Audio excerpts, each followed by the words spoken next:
These rocky shores where I call home, where my heart longs to be. Whenever I roam, it's these rocky shores, it's where I long to be. Yes, it's these rocky shores, they are home to me. Whenever I leave here, it hurts me so. Tears in my eyes, oh, I hate to go. There ain't no work, and the kids need new clothes. The bills need paying, so I must go. These rocky shores where I call home, where my heart longs to be. Whenever I roam, yes, these rocky shores is where I long to be. Yes, these rocky shores, they're home to me.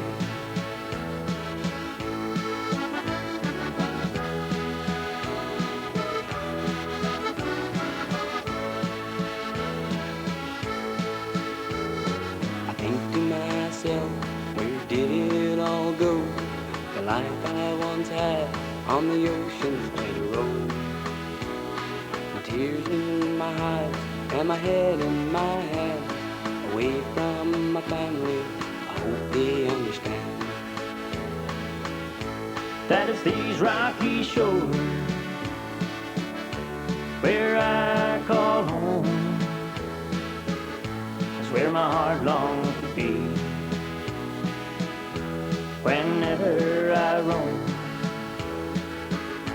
it's these rocky shores where I long to be. Yes, these rocky shores, they are home to me. Yes, these rocky shores, they are home to me.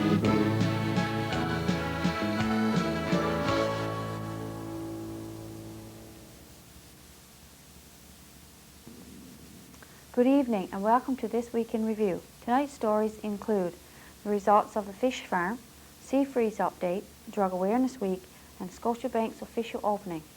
These stories plus community events, BBS Playbill, After Act and more coming up after this.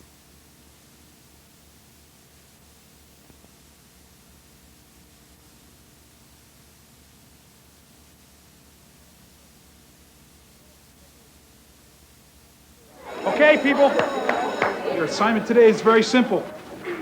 Make this earth as beautiful as possible. Any questions? Get started.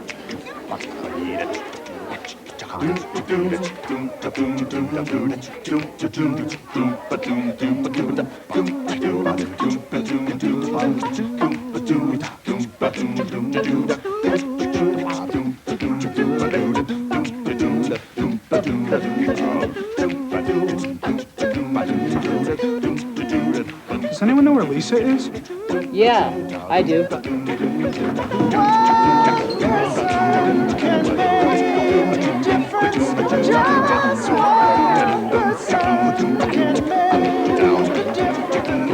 Do a good turn for the earth. A community service thought from the Church of Jesus Christ of Latter-day Saints.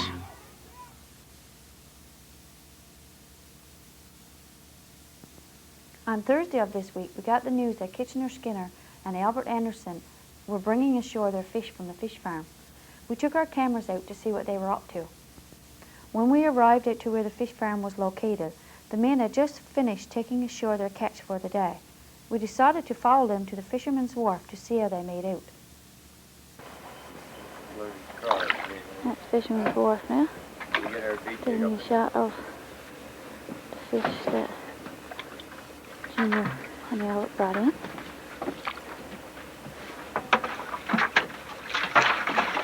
Nice fish.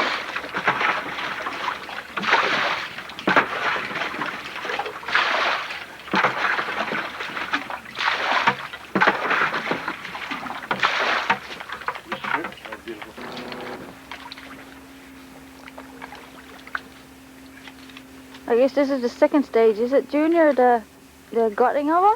This is the final stage. Oh, okay. After all the stages. Yeah, okay. How many fish did you have start off with? We had 5,511 pounds. Okay. So how much do you think you got there now? We got almost 9,000. Oh, And they was worth $1,800 when we put them in the pen. Now they're worth $9,000. oh, way to go. Yeah, So a big difference. yeah. So I don't did know if you? it's worth it, not it, but So do you think you'll do the project again? only way is with the price of fish. The only way it'd be any good is if you load to catch your own. Oh, okay. So you didn't catch those yourself, did you? No, we bought them from Bill Bowles. Oh, okay. He's the only fella got trapped like. All right. So did you have any problems with like losing any fish, or like did any of them die, or? We had a few die because the seal tore them up, Oh, okay. Well. but we invited the seal to leave, He's on it. and he left. Yeah. Peaceful. Yeah. You left peaceful, okay. So you didn't have no trouble with like vandalism or anybody bothering your traps or anything, did you? None whatsoever. Good, yeah. We know it, doesn't he? Nancy doesn't. So what made you start this project? Well, see, trying to make good money. Yeah. Okay. A good reason, isn't it? That's one reason. Well, the way the fishery is, you ain't allowed to catch so much. If you could take half of that and put it in pen and quadruple the value of it, it's a worthwhile venture. Yeah. So we're using too big a word. But we never had much fish, like I say.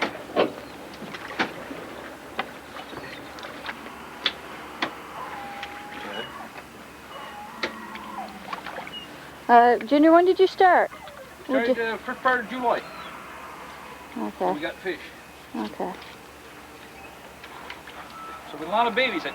A lot of babysitting, yeah. That's like a lot of work to it. Like, did you have to go out every day and check them, or? Well, we had to catch what feed we could catch. We filled them with 6,000 pounds of feed what we caught. That took time. Going out the river second day and feed them. A couple hours chopping off the bait. Put a lot of hours into it, first and last. Yeah.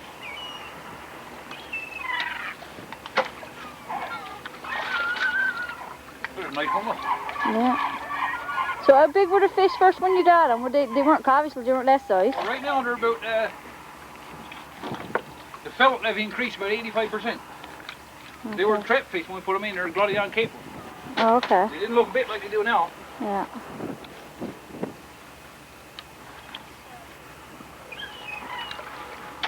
So do you think that this is going to be another part of the fishery in the future, what you're doing here now? If you get cooperation from DFO, Yeah. you're allowed to catch fish, but like I said, the moratorium is still on the go yet. You're Yeah. only allowed to do it certain times, and you got to have a trap license So you got a lot of obstacles to overcome before you. for this gets to be a Yeah. short thing, yes. Yeah. Do you have a special name for your project, or just call it Fish Farm, or? Well, that's about what it is, yeah. Yeah. We'll put a name on that we just paid. After you get your profit, eh? That's what we just paid. Just started the day out for coming.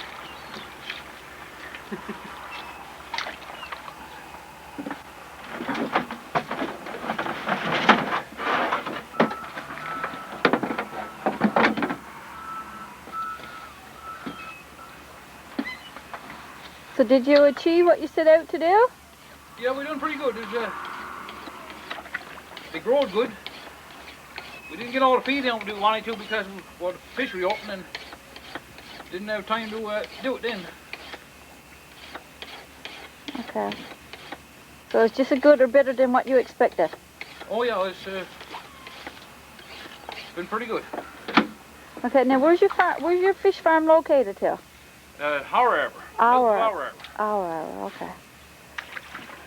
Now when we went out in the boat, we noticed that the orange or I think it was yellow boys were like in a circular shape. That's not the way you had it? It's not like a circle and the fish were inside, was it? No, it's a square net. You talking about the big yellow one? The big yellow ones, yeah. That's just outside the perimeter. Oh, okay, okay. Cautionary buoys so the boats won't go in through there. Oh, all right, okay. So the net itself was like in the center of that then? Yes, the net is 35 feet by 40 feet. Okay. 20 feet deep. Yeah. And that's where the fish were, like almost like a playpen sort of thing. Yes. They're good and comfortable. Oh, good. Yeah. All they had to do was swim around in that hole and wait for it to be fed. Well, loose, eh? Yeah, they're different than wallfish. Wallfish goes into rigor mortis after a couple hours. Okay. But those will go into rigor mortis after 18 hours and then stay in rigor for 3 days. Oh. You got so much built up energy. Okay. But when you take them aboard boat, you got a job to handle them because they're like trying to hold down a wall dogs. Okay. So what time did you start this morning? 8 o'clock. Yeah. So it's quite a bit of time then to on it in. Yes. Yeah. So hopefully next year you start again, or Hopefully. yeah. So Hopefully we'll be able to catch our own. Oh, that would be nice. So did you get a good price for your fish? Not as good as we would like, but Okay. pretty good. Same as last year. All right. Same as the farmers got last year. But we got no transportation costs because Every ball picking it up right here. Oh, okay. If we had to ship it somewhere else, we had to pay transportation. Yeah. So where's this fish going to now when it leaves there? Up to Every balls. Okay, so he's going to sell from his... Yes. Yeah. Majority of it is going to Cornerbrook, I guess. Okay. So did you have anybody doing any tests on it to see, you know, like is anybody interested in how it was working out, or do you just send your results in to somebody, or? Yeah, well, it's through DFO and the union that you get coordinators that comes around and do samples and Okay. whatever. Yeah. So they've already done that, obviously. Yeah, I did some samples yesterday and sent in to them. Okay. So what kind of samples did you have to do, like water temperatures, We had or? to, no, with the fish, we had to measure and weigh them, got in, got out, lead and trimmings and Oh, okay. Okay. Well, it's getting about 47% yield. Okay. So that's good? That's much better than you're going to get off of wild fish, yes. Okay. Yeah. So maybe maybe this kind of thing will help get this kind of thing off the ground. Well, the more people get interested in, the better it'll be because, well, DFO was trying to promote it, but when it comes to actually doing it, they don't seem to be too much help. Oh, I see. Yeah. Find some way to slow you down. Yeah. But we live in a bureaucratic society, seems like. Yeah. You got a scare small one. That'll be way to grow. Well, you want to go, some grow, some don't. That's it, boy. Look at you never grow. Now, when you clean your fish like that, do you use all parts of the fish, like the tongues and the heads and the what else? All that? Yeah. Yeah, good. Liver, we're not sure with liver yet, but it's possible to sea freeze if we boil them. Oh, for what purpose? Make cod liver all, Oh, gee. perfume and whatever. Really? Perfume, yes, boy. Yeah. I think it's right enough for you. So how long is it going to take you now to clean those fish you got there? Oh, 3/4 an hour probably. We got to pick the liver out. Oh, yeah. Time consuming, eh? Yes. Yeah.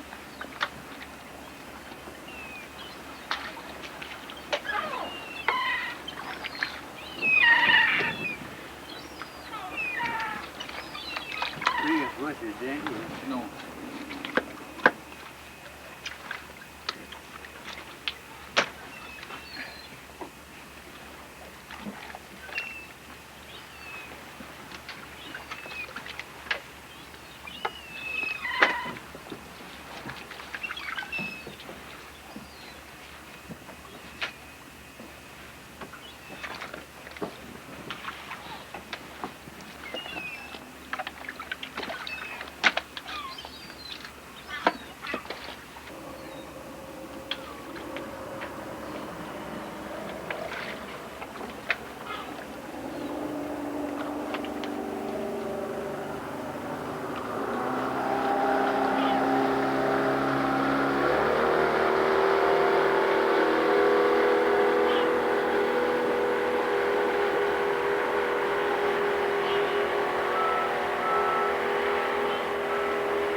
So you guys are finally going to get a good meal too, is it?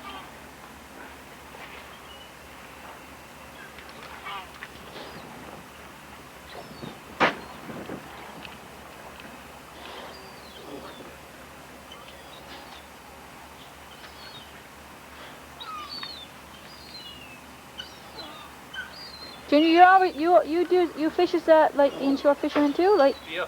Yeah. So this is like a kind of sideline for you then. One more load. Yeah.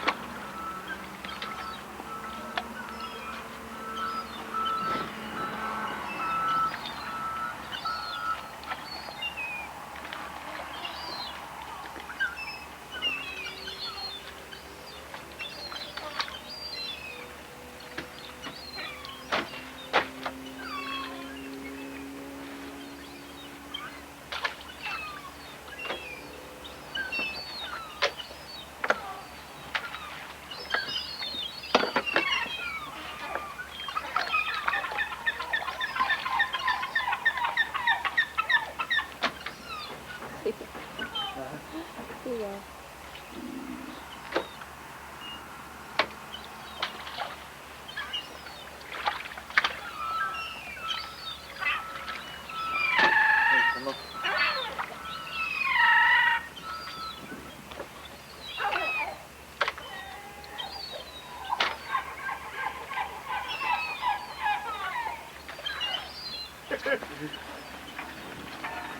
So you got some more fish out there, have you? There's another 6,000 that we So is this the first lot you brought in? No, second lot. We brought in some yesterday. Okay. Oh well. Well done.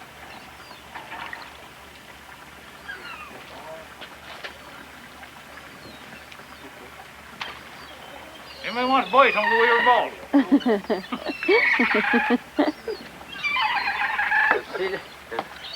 See that wizard on. All right. Thanks a lot, gentlemen, for your time today. You're welcome. Come back again. Oh. On Tuesday, I spoke to Mayor Ann about how things were going with regards to sea freeze. Mayor Ann reported that there were no new developments, but the meetings were coming along on schedule and the committee was still meeting on a regular basis. The Burgeo Action Committee, along with Mayor Ann, are cautiously optimistic and are very hopeful that something positive will come from these meetings. Scotiabank held its official opening on Tuesday, November 17th. The celebration started when the bank opened for business at 10 on Tuesday morning. The general public was invited to come and enjoy coffee, tea, cake, and other goodies. The Scotiabank is sporting a brand new look in a new location. We took a look around before the ribbon cutting ceremony started. When you enter the door and turn to your right, you will see the automatic teller or the ABM machine as it is commonly called. Up this corridor and to the right again is the ATM room. Any work done with the ABM machine is done in here. Next to the ATM room is the ever-popular bank vault. Across the hallway is where the safety deposit boxes are. Then we come to the teller's wickets. Here we do most of our banking business. Over towards the windows is the service manager, once called the operations officer, Stinto, and check encoder work area here. Continuing on to the left is the personal banking officer's office, once known as the loan officer. In the same area is the service reception desk. This is a new job title. A little up from here is the branch manager's office. There were no cutbacks in work hours for any staff members, and nobody lost their job because of the automatic teller. Chis Burton, branch manager, stated that the customers and staff seemed to like the new bank. Mr. Burton also stated that many customers are taking advantage of the ABM machine, but just as many are still banking the old-fashioned way. At approximately 3:30 p.m., the official ribbon-cutting ceremony got underway, with a few words from branch manager Chis Burton, followed by Vice President of Newfoundland and Labrador Scotiabank, George Bradbury. Mayor Ann was invited to say a few words. Mayor Ann, Personal Banking Officer Evan Porter, and teller Josephine Billard cut the ribbon to declare the new bank officially open. Mr. Mayor, Reverend Barter, honored guests, I welcome everybody here today to our official opening of our renovated premises I much prefer to say new premises. The building is renovated, but I would consider this new premises. And it's also with great pleasure to have with us today two gentlemen who was largely responsible for the carpentry work in this place, Clayton Parsons and Melvin Garland. They're representatives of the contractor. Contractor for this building was Liz Swain Contracting Limited. And I notice as I look around here today, Mr. Dave Courtney. Dave spent many hours on the electrical work in the building and done a fine job at that. Also with us today is Mr. George Bradbury. Mr. Bradbury is the Vice President of Scotiabank Newfoundland. And Mr. John Wood. John is our personal investment manager. John, just if you'd like to raise your hand and look around. John is going to be visiting Burgeo on a monthly basis. Anyone who want to talk to John about their personal investment portfolio, their pension plans, anything to do with investments, by all means, if you'd like to talk to him, call the branch. We can make an appointment on his next visit. He can talk to you here at the branch, or he can visit you at home any hour of the day. I would say from 11 to 8, maybe not a good time. But throughout the day, any night after supper, he'd be only too glad to meet with you. But our new premises is a result of many conversations over the past 5 years between myself and Mr. Bradbury. Both of us were quite aware of the need for renovations. And I'm proud of the fact that Mr. Bradbury believed in me, and more importantly, in the community of Burgeo. And there is no doubt in my mind his strong support helped us to acquire this branch here today. It was a major undertaking by the bank. And Mr. Bradbury, I certainly appreciate your support. And I'd like to call on you now, sir, in a few words. Thank you, Jess. Mr. Mayor, reverend gentlemen, guests, this is always sort of a search for words to make sure that you say the right thing, to reflect really what we're trying to do when we, after a number of discussions that Jess talked about, have a branch that we can be proud of, the community can be proud of, and our staff can be proud to work in and provide service to the community here and the other communities that they serve along the coast. We have, just a little bit of history and a little bit of publicity, Newfoundland and Labrador has been very important to the Bank of Nova Scotia. We've been in Newfoundland for about 104 years. In fact, it might come as a surprise, but it's almost, well, I don't know what the word would be, poignant probably, to think that we came here 104 years ago because of the failure of the fishery. Not unknown to most people living in a community like this. The fishery had failed.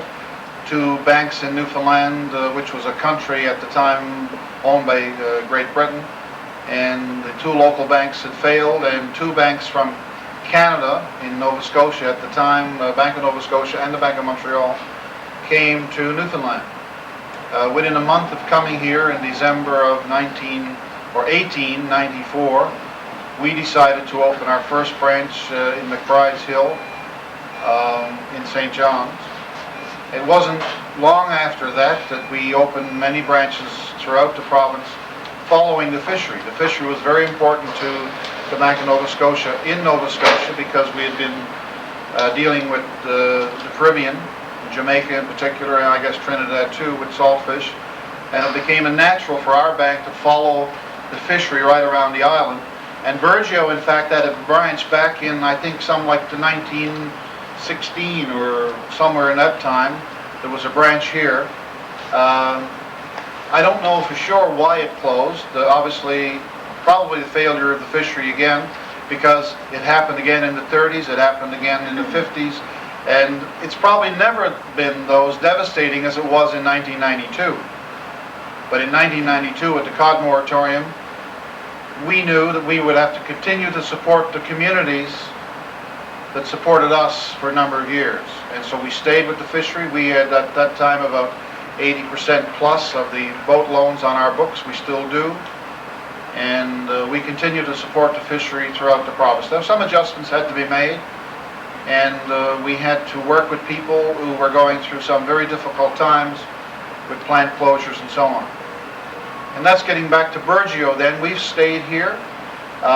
We know the plant is not as active today as it once was, but the area is, even though the population is shrunken considerably, it still is a vital part of the province. It supplies, it acts as a supply spot to a service center for a lot of communities along the coast, and it has a connection to the Trans-Canada Highway with a good highway that I drove over this morning, except for the bit of snow that was there that made it look a little dangerous. But that's part of what we live in. We're used to that in Newfoundland. So we're really proud to continue to be a part of what Burgeo was all about. We knew that we needed new premises. Chess and I, because we think we're carpenters or masons or electricians or whatever, we couldn't decide whether or not we should expand downstairs or come back upstairs. How you could get customers to think about coming in from the back of a building. Well, it wasn't on Water Street, and I said, well, why can't that happen? We can have more parking up top, and we'll still have parking down below. They only got to walk around the building, so it doesn't create all that much hardship. And then when I look around, and I came in this morning, I'd never seen this before. This is actually the first branch to be given the bank's new look. Take your keys. Yes, keys on behalf of this way. I wish you best luck. Thank you, Melvin. Thank you, Melvin.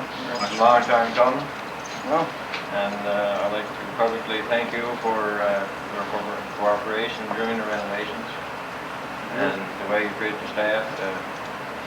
They all enjoyed your company, and once again, thanks a lot. you're welcome. Okay.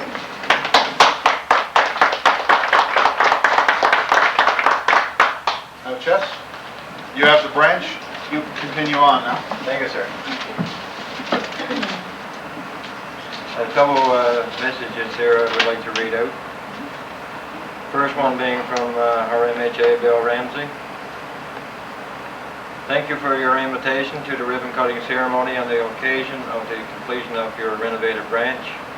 Due to the reopening of the House of Assembly for the fall session on Monday, I regret I am unable to attend.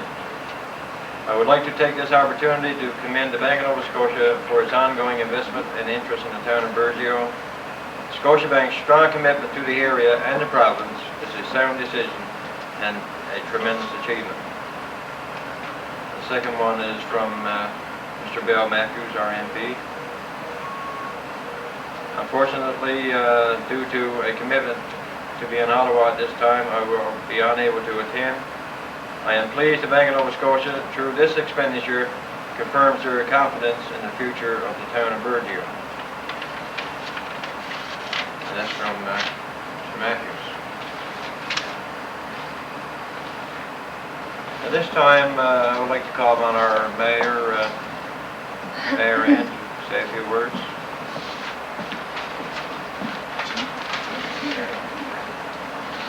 Ladies and gentlemen, I'm not going to make you hold you up for too long. I'm not going to say anything about the building. I think for those of you who've looked around at it, it speaks for itself. And as for the business practices of Scotiabank, I don't think I need to say anything about that either. I think their quarterly statements makes that quite clear. It's getting near Christmas, and I've got to say that if I had a wish list, it would be that I could attend for the next 3 years that I'm mayor of this town. at least 2 such occasions as this, either to cut the ribbon or to attend the ribbon cutting of a facility like this in our town. If we did, I feel that our future would be secured. However, on behalf of the Burgeo Town Council and the town of Burgeo, I would like to thank Scotiabank and commend them for their vote of confidence in our town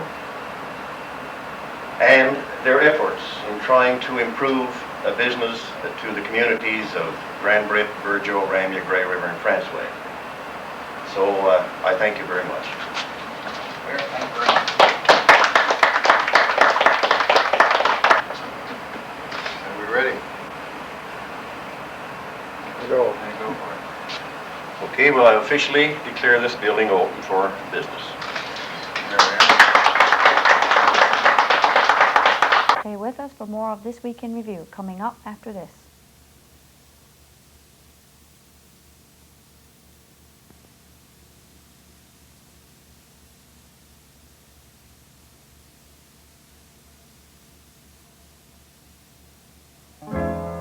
Just the thought of losing you brings out my love so true.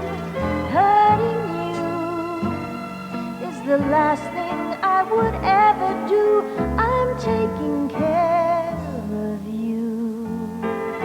Do a good turn for the earth. A community service thought from the Church of Jesus Christ of Latter-day Saints. As part of their service to the community, the Lions hosted a pub night on Wednesday, November the 18th for the residents of the Calder Healthcare Centre. The singers and musicians entertained the residents with a few lively Newfoundland jigs. The enjoyment these people received was apparent. The group also enjoyed some old Newfie tunes like the Tawny Red Light and didn't mind singing along. Lions members danced with some of the ladies. Snacks and refreshments were served throughout the evening. Gospel songs and a lunch closed out the evening. I give you this burning Christ, it's all that I have to bestow. Hold fast to the right, hold fast to the right, wherever your footsteps may roam. And forsake not the way of salvation, my boy, that you learned from your mother at home. I gave you to God in your cradle, my boy, and not you to them that I know. And as long as His mercy permits me to live, A drug awareness presentation was given at A.J. Matthews School on Monday, November the 16th by Constable Anderson and the public health nurse, Darlene Strickland. Ms. Strickland showed the kindergarten and 1-2 students a poster and asked them to point out which was a drug and which was not. Constable Anderson showed the students his drug kit and answered the questions. After the presentations, the students were given an activity book, a bookmark, and a sticker for participating in Drug Awareness Week. St. John's Central High sponsored a poster contest for Drug Awareness Week. We took our cameras to the school to have a look at the posters.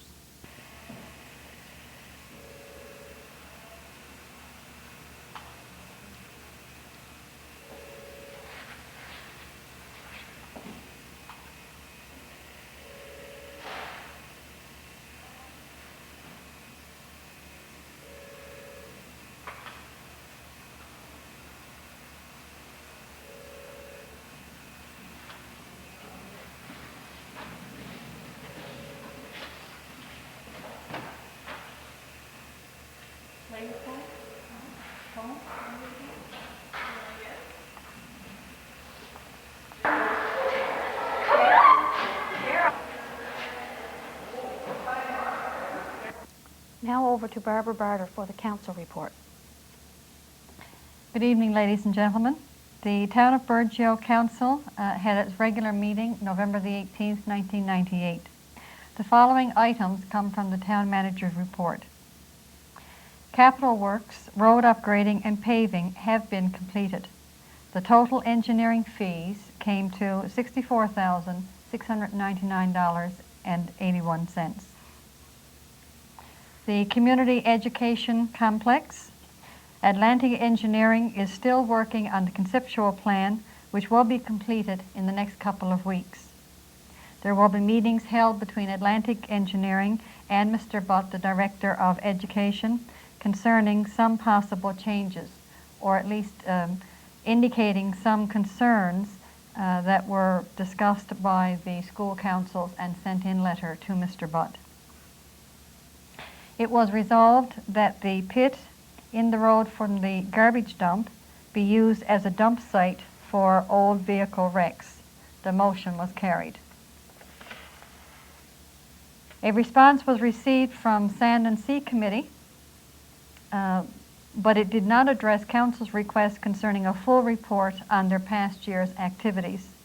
However, a full report is being completed and shall be presented to Council and the public in the very near future. 2 applications, one for the Sealbrook Parking and Walkway Project and the other for the Animal Control Officer, have been submitted to HRDC. No other news have come back from this application. The Cape Royal Monument, Councillor Billard and Marsden are still working on this project.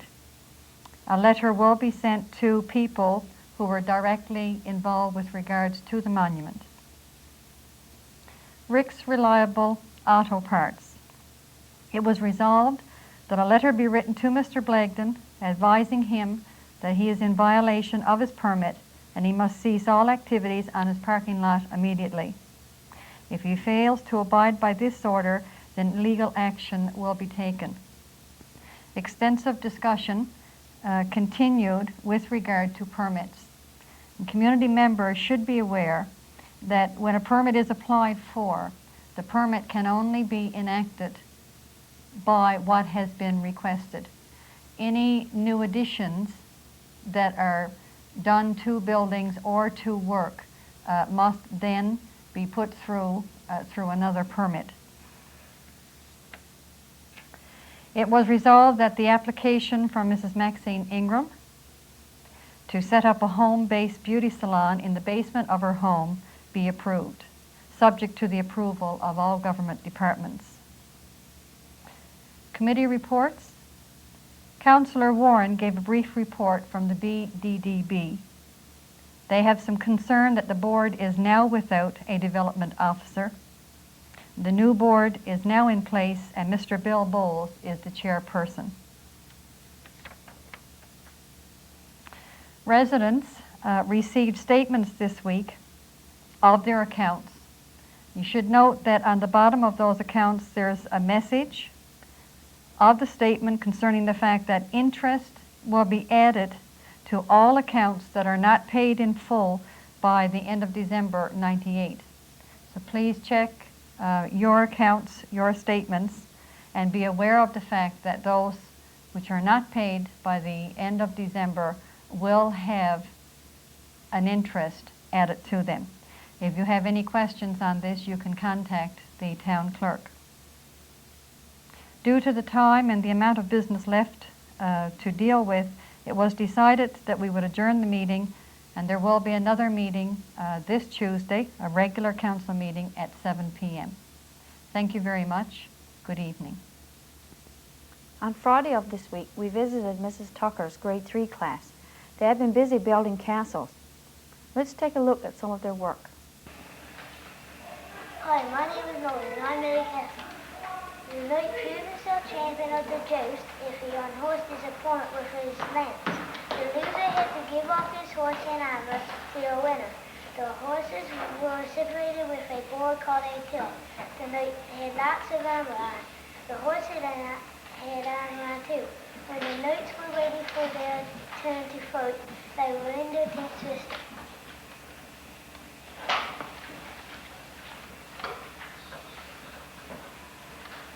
Shane? Hi, my name is Shane, and I'm in a castle under this. I'm a story. Long time ago, people lived in castles. Many more pointy heads. They wore other clothes too. They had long coats, rosettes, crowns, and pins. In a castle a long time ago, the women didn't wear safe clothes and men. Lots of people lived in a castle. There are lots of men's schools and lots of boarding schools. The nuns wore coats of armor. You couldn't see their faces. They had swords or pictures painted on their shield and armor to show the woods. This was called his coat of armor.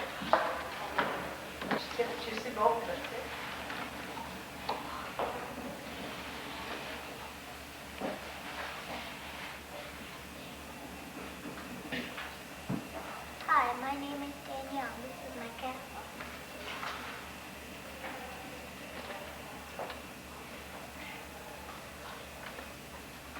Hi, my name is Lindsay. This is my castle.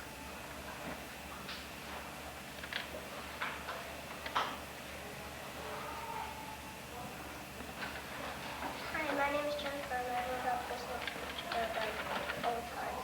Long ago, women didn't wear clothes like we do. They wore crowns, frills, long dresses, two-piece dresses, and fur coats. Some women wore high-heeled shoes. The other women wore sandals or shoes. At night, Sir Hunt and Lady Eleanor slept in a bed covered four-posts with it. Simon and Rosemary slept on a straw mattress on the floor. Far bushes lit, so it would be warm at night. Hi, my name is Gabrielle Pink, and this is my castle.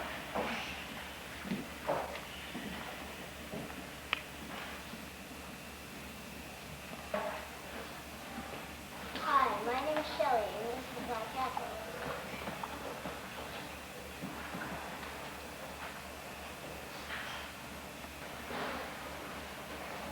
My name is Jennifer, and this is my castle.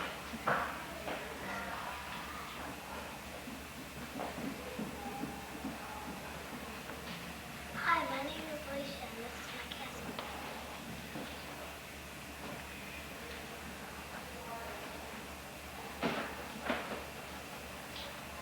Hi, my name is Matthew, and this is my castle.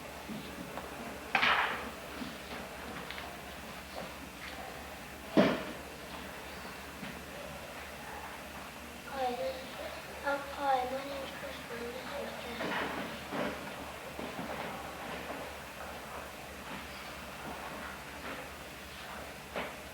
Hi, this is Justin.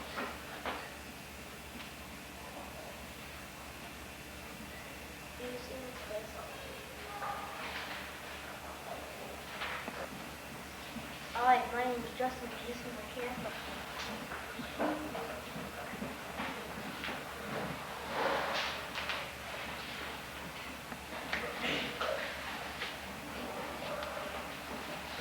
Hi, my name is Jake. And this is my castle.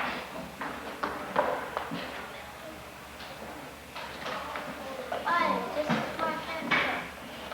And my name is Alice.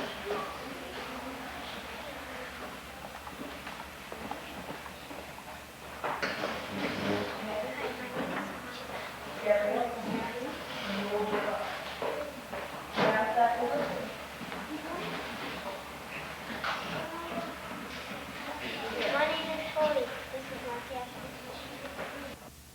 Stay with us for Off the Rack, community events, the BBS Playbill, all after this.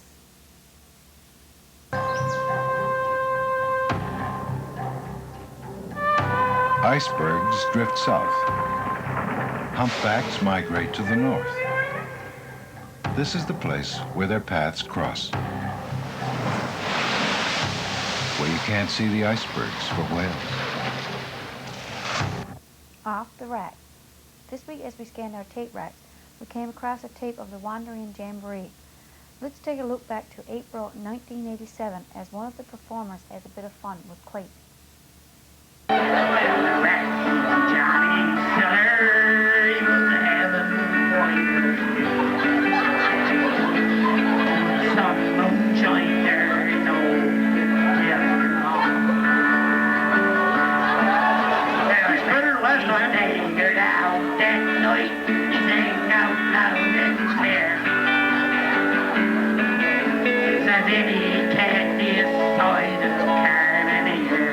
Good evening and welcome to the community event segment of tonight's broadcast. I'm Rhonda Green. The Sea Cadets and Youth Choir will be having their Tree of Love again this year. If you would like to make a donation, please call 886-2255, 886-2556, or 886-2536.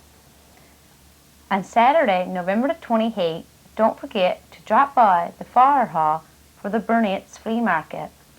You might find a Christmas gift or two. Maybe you would like some new decoration for your tree or some cookies for Santa. The fire department will be having breakfast with Santa on Wednesday, December the 23rd. Be sure to write it on your calendar.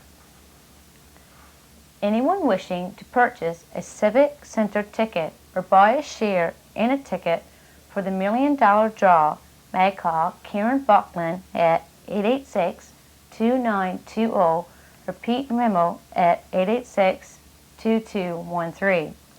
Early bird draw is December the 14th for $50,000. Grand prize and remainder of the prizes will be drawn on March 14, 1999.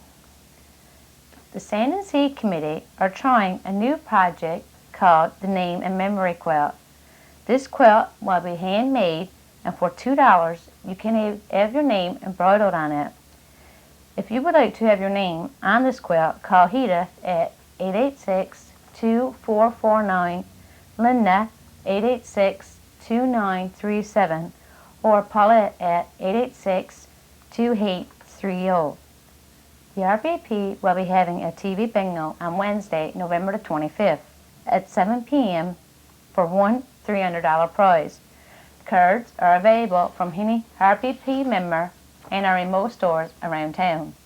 Please support the RBP Play TV Bingo. You may be the next winner. If your group or organization has an upcoming event plan, we would be happy to advertise it for you. You can contact the BBS office by Wednesday of each week with items included in this portion of our broadcast. That concludes the community event segment of tonight's program. See you next week. BBS Playbill. Tune in on Tuesday at 7 p.m. for a rebroadcasting of Pansy's Garden. Try your luck on Wednesday at 7 p.m. by playing RBP TV Bingo. After bingo, we will have a video called Elder Abuse, coming to us from the Senior Resource Center. Join us on Thursday night at 7 p.m. for a rebroadcasting of The Bandwagon. Join Pansy and the gang for 2 stories, a craft, and lots of fun Saturday mornings at 11 a.m. on Pansy's Garden. And I'll be here again next week with This Week in Review. Please stay tuned for our first bandwagon of the season. For This Week in Review, I'm Marie Rose. Good night.